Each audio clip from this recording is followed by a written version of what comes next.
Hey guys, and welcome back to True Crime with Bongi. My name is Bongi, and if you're new here, thank you very much for stopping by. You're very much welcome to this channel. Today's video is going to be on the harrowing case of Jayde Panayiotou that took place in April of 2015. But before then, we're going to time travel a little bit to 2004 when 18-year-old Jayde Ings and Christopher Panayiotou first met. They were both 18 at the time and they met at a mutual friend's gathering. They instantly hit it off, and after that they started dating, fell in love, and pretty quickly things got serious. Christopher had just finished school and he was venturing into a new journey of forming part of his father's business empire. His father, Costa Panayiotou, had a bunch of businesses in Port Elizabeth, Eastern Cape, which Christopher would inherit once his father had died. Jayde, on the other hand, she was a loving person. She was kind, she was very nurturing, and this is the character that drew her towards pursuing a career in the teaching field. She really wanted to be a teacher, and so the following year she headed to university to pursue her dream. While Jayde was in varsity, Christopher would open two businesses of his own which would become pretty successful over time. He owned an OK supermarket franchise and a nightclub called the Infinity Cocktail Club, both of which were located in Algoa Park in Port Elizabeth. Jayde had been born and raised in a small town called Uitenhage. I don't know, I'm not sure of the pronunciation, but she had been born in that town. But around this time she was living in Port Elizabeth, now known as Gqeberha. In 2011, things were going pretty well for the couple. Jayde had just graduated from university and Christopher had proposed to her. So now the newly engaged couple moved in together in Stellingland, which is also in Port Elizabeth. However, what Jayde didn't know was that Christopher was having an affair with an employee of his behind her back. He had hired a woman called Chanel Coote 2 years prior at his OK supermarket store, and now the two of them were having a secret affair. They tried keeping it a secret, but their colleagues could very easily tell that there was something going on between Chanel and the boss. Most of the nights that they would spend together were spent in hotels, but occasionally when Jayde was out of town, Chanel would head over to the apartment that Chris shared with Jayde, and the two of them would hang out over there. Some months into the affair, Chris's father came to know of the affair and was extremely upset by it. He told Chris that he would disinherit him if Chris didn't end the relationship or the affair with Chanel. So after some time, Chris managed to convince Costa that he had ended the affair with Chanel, but the truth was they were still seeing each other. It's just that now they were doing it more secretly. They were trying to keep it more of a secret, I guess.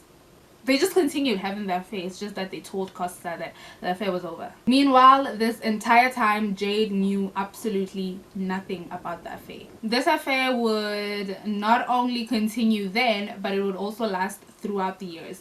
In 2013, June of 2013, Jayde and Christopher finally tied the knot, and now they were living together as a married couple. Jayde was really happy, she was in love, and from the outside looking in, they were the perfect couple living the dream. Jayde was then also hired as a teacher at Riebeck College, and things were looking good for her, but not so much for Christopher. His businesses were barely performing. They weren't really performing well. He was barely making any profit, and the fact that he had to support two women did not make the situation any easier. He would buy expensive gifts for his mistress as well as his mistress's best friend to try and keep the best friend happy so that the best friend wouldn't spill the beans. He also had to pay for the hotel visits for himself and his mistress, as well as pay for household stuff for him and Jayde, while also providing as a husband. Needless to say, his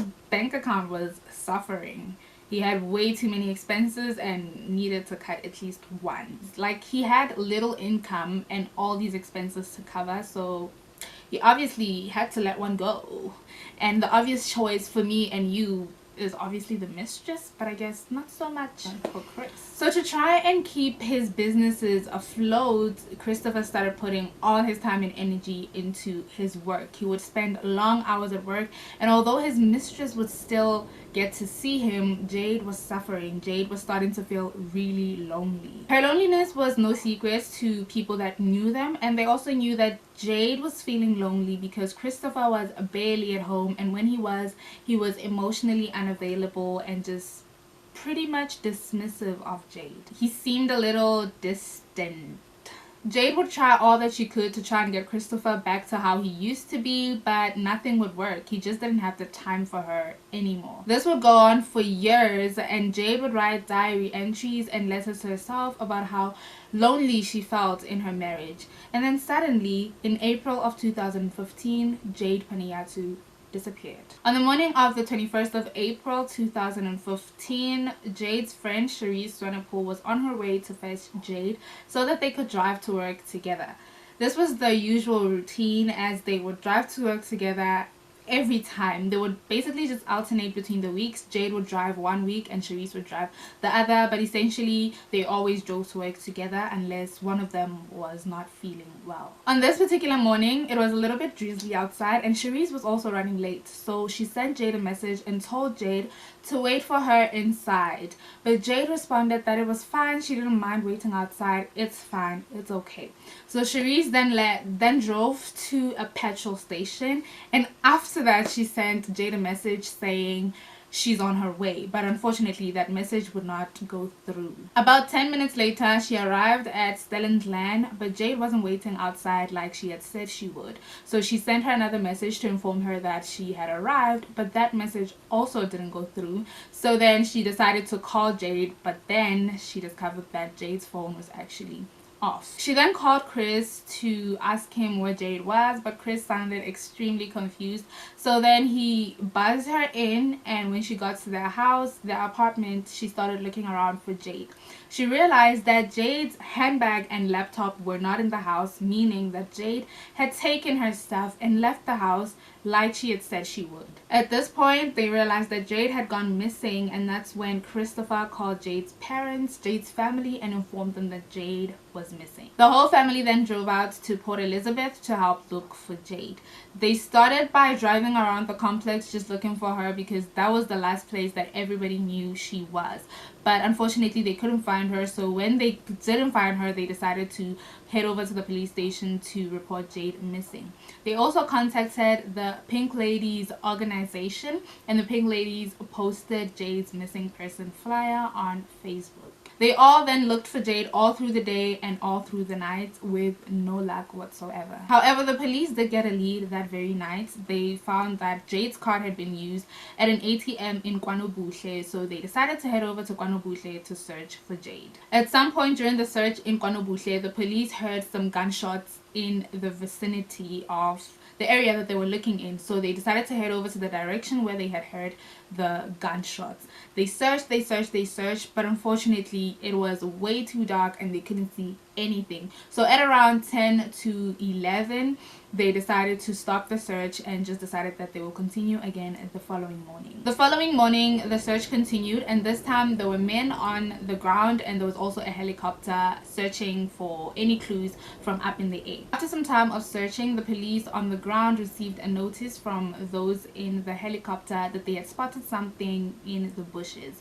The police headed over to the exact spot where the people in the helicopter had pointed them to, and unfortunately that's where they found Jayde Panayiotou's dead body. This was approximately 24 hours after her disappearance. Jayde was found lying between two bushes in an open field. She had 2 gunshots to her chest and 1 to the head. It appeared that Jayde had been running away, which is obviously a clear sign of fear, and it just breaks my heart to think that she was trying to run to safety, but unfortunately they managed to get to her. They shot Jayde at the back. The first shot was actually from the back to the chest. I think it went out through the front, and the second one went right through her spinal cord. So at this point she must have lost all mobility or all control of her legs, and she fell, collapsed, and that's when the men shot her through the head. Now the question that was in the police's mind at this point was, who would want to do this to her? Jayde was a sweet and loving girl with no enemies whatsoever. She was just a teacher with just a laptop and no money on her, and she had all her rings still on when her body was found, so there was hardly any financial gain. The only thing that was missing was her ATM cards, but even the money that was withdrawn from the ATM cards was not really that much. So at this point, this was looking more like a hit than a robbery gone wrong. Whoever had done this must have been somebody who knew Jayde and knew that they would have just a short amount of time to act. I mean, this happened between 6:15 and 6:25, just 10 minutes. But the question remained, who could it be? About a day or two after the discovery of Jayde's body, some people came forward with some information regarding Jayde's murder, and the name Luthando Siyoni kept on coming up. The police did not know who this Luthando Siyoni was, but the name just kept on coming up and they just couldn't ignore it, so they brought him in. On the 28th of April, Luthando made a statement to the police which implicated Christopher Panayiotou. He actually worked for Christopher as a bouncer at the Infinity Cocktail Club, and he stated that in December of 2014, Christopher approached him and told him that he wanted him to look for somebody who would kill his wife. He didn't exactly give him a reason, but he told him that he didn't want Luthando to be involved in this. He just wanted Luthando to help him find a hitman, not to carry out the job himself. He spent December of 2014 and January of 2015 looking for the right person to carry out the job at places that were well known to him, but he couldn't find the person. So in February of 2015, Chris was growing frustrated with the fact that they hadn't found a person yet, and that's when he told Luthando that he had 3 reasons for wanting Jayde dead. The first reason was that he worked really hard for really long hours and Jayde would just spend all his money. The second one was that the family was pressurizing him to buy a house for himself and Jayde at the more expensive side of town, and he obviously could not afford that at that moment in time. And the third reason was basically that Jayde was just costing him financially. Those were the reasons that he gave Luthando, according to Luthando's statement. But I personally think that he just wanted his affair to he just wanted to have a comfortable relationship with his other mistress, and maybe he didn't want to divorce Jayde because his father had previously threatened to disinherit him. So he felt like maybe if Jayde died, it would be easier for him to continue with the relationship that he was already in with his affair. I don't know, but in my personal opinion, I don't think Jayde was costing him financially at all. I think if there was anybody or anything that was costing him financially, it must have been the mistress. From just looking at Jayde's pictures, she doesn't look like the type of person who would demand more from her husband, knowing that her husband cannot afford certain things. She does not look like the type of girl at all. But anyway, in February of 2015, Luthando then met a man called Sizwe Vumazonke, and he asked Sizwe if he would be able to carry out the job. Sizwe agreed, but he said that he would do it for the price of 50,000 rand. Luthando then headed over to Christopher and told him that Sizwe agreed to do the job for the price of 80,000 rand. Of course, this was a lie. Like, Luthando just wanted to keep 30,000 rand to himself. He did also mention that in his statement. Christopher then gave Luthando the money, and Luthando kept the money to himself. I guess maybe he was going to give Sizwe the money after the job. I do not know, but that's what happened. When it was almost time for the job, they hired a car, which Chris paid for, and they stalked Jayde for a while, just memorizing her movements. Chris had also told them that they had to act fast. They had to kill Jayde before the school holidays. So the police did not entirely believe his story, and even if they did, they needed more concrete evidence to arrest Chris. They couldn't just arrest him because he had been implicated in a statement made by Luthando. So that's when Luthando actually offered to call Chris so that the police could hear it for themselves. During the first call, Chris did not say anything incriminating. He actually hung up on Lutando, so the police had to come up with another strategy to get Chris to talk. So after they came up with this strategy, Lutando called Chris again, but this time he told him that he was in big trouble, that the police were looking for him, and he needed money to skip town. That's when the two of them actually arranged a meeting. Chris agreed to meet Lutando at an engine garage in Algoa Park. On the 29th of April at around 7 p.m., Chris pulled up at the engine garage and headed over to Lutando's car for them to have this private meeting. Little did he know that the car actually had hidden cameras within it.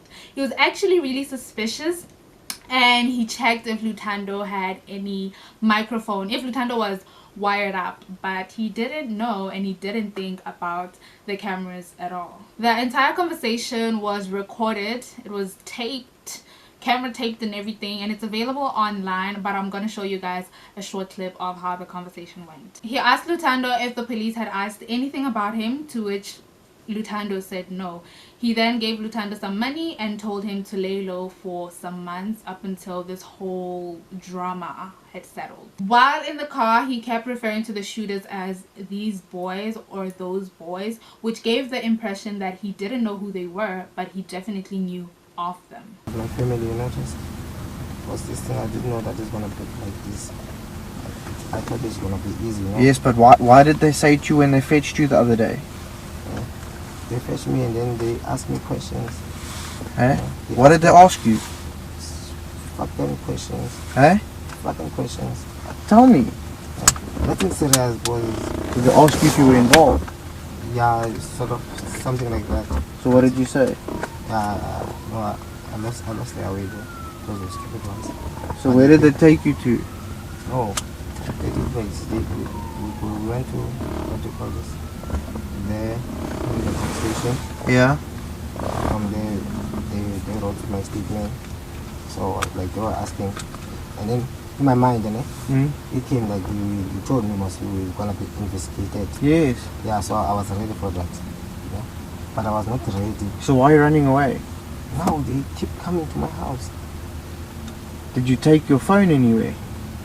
That No, phone, the other phone. Yeah, I destroyed. Did you? Yeah, you told me to destroy it. Then I destroyed it. Yes. Yeah. And the SIM card and everything. Everything. I'm not using. Did you Vodacom. throw it away? Yes. I'm not using Vodacom now, you see. Okay. I'm using this phone. So they didn't ask you anything about me?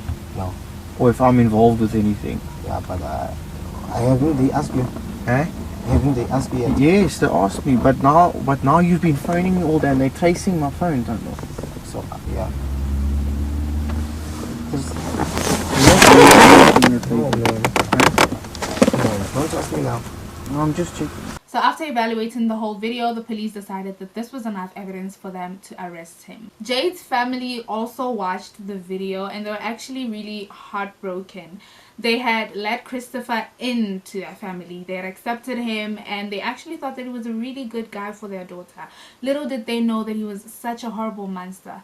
They also were really hurt by the fact that after Jayde's death, they had allowed Christopher into their home and were grieving with him. But the whole time, the guy knew that he had planned the hit. He was the reason why their daughter was no longer alive. At Jayde's funeral, Chris had paid his tribute to Jayde so beautifully. He delivered a speech or eulogy that was not only beautifully written but beautifully delivered as well. It was only after his arrest that the family realized that Chris's eulogy was actually gotten off the internet.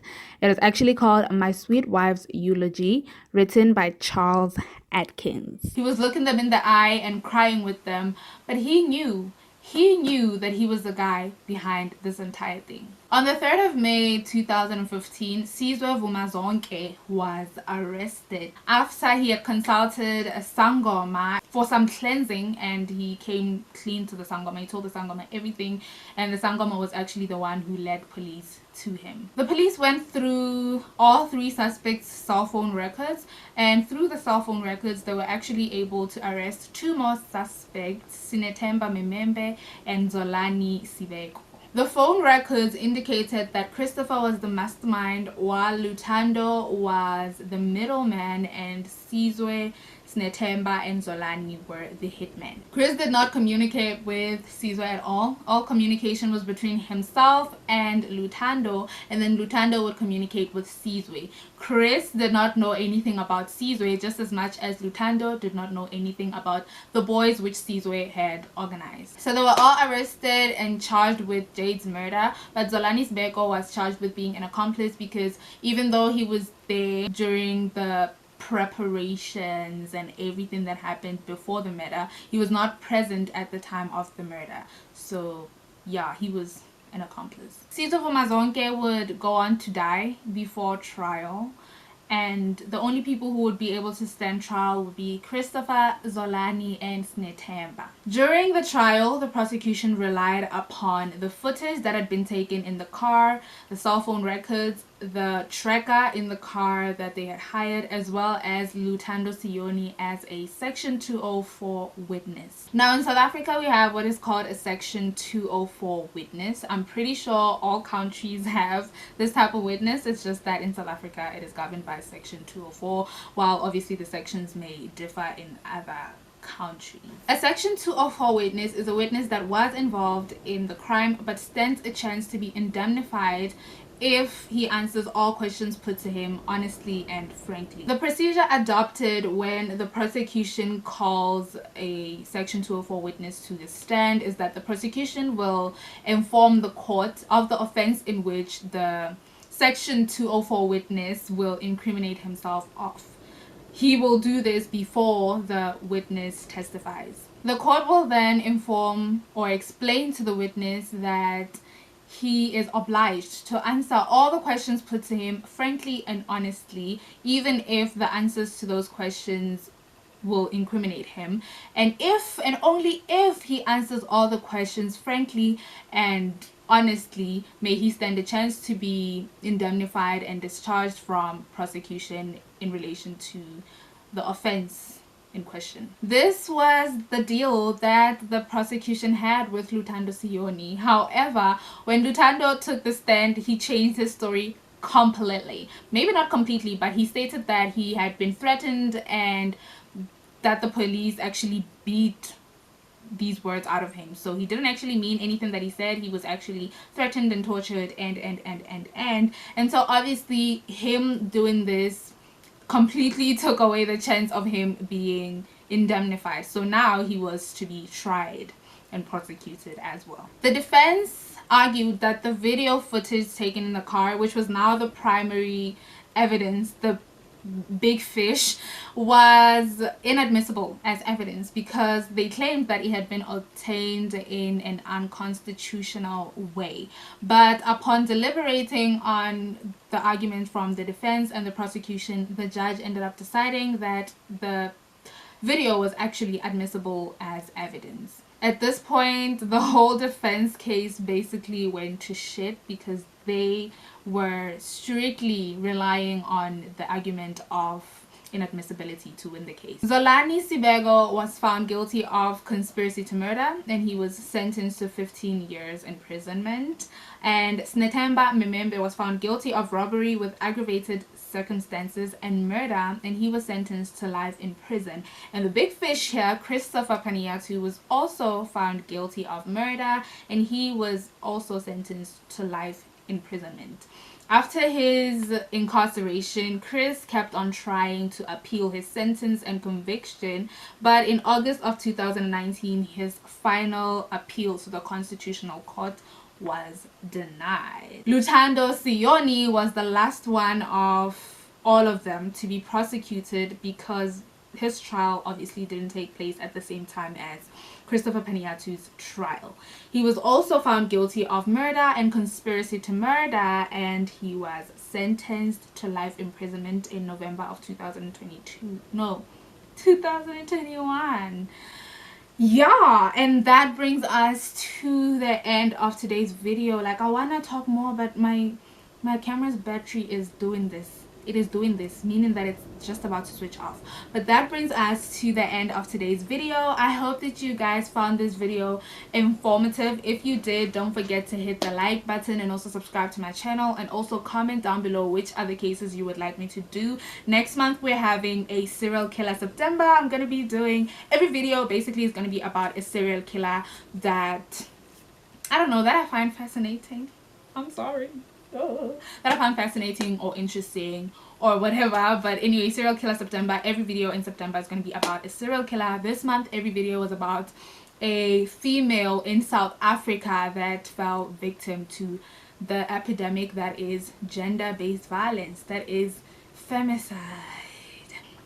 With that being said, I think I've said all there is to say. I don't know, how do you guys feel about this new setting? I'm in a bedroom this time around. I'm not there where we always are. I'm in my bedroom, and I think it's a more chilled vibe because I can sit on the bed and relax. But you let me know how you feel about it. You let me know if you want me to go back to our old place. But yeah, anyway, I think I've rambled enough. I look so pretty. I look so pretty. I think I've rambled enough. Yeah, thank you once again for tuning into today's video. Please comment, please like, please subscribe, but most importantly subscribe. Even if you don't like, subscribe. And yeah, I'll see you guys in my next one. I hope you're having a wonderful day wherever you are. Stay safe, stay beautiful. I'll see you next time. Bye.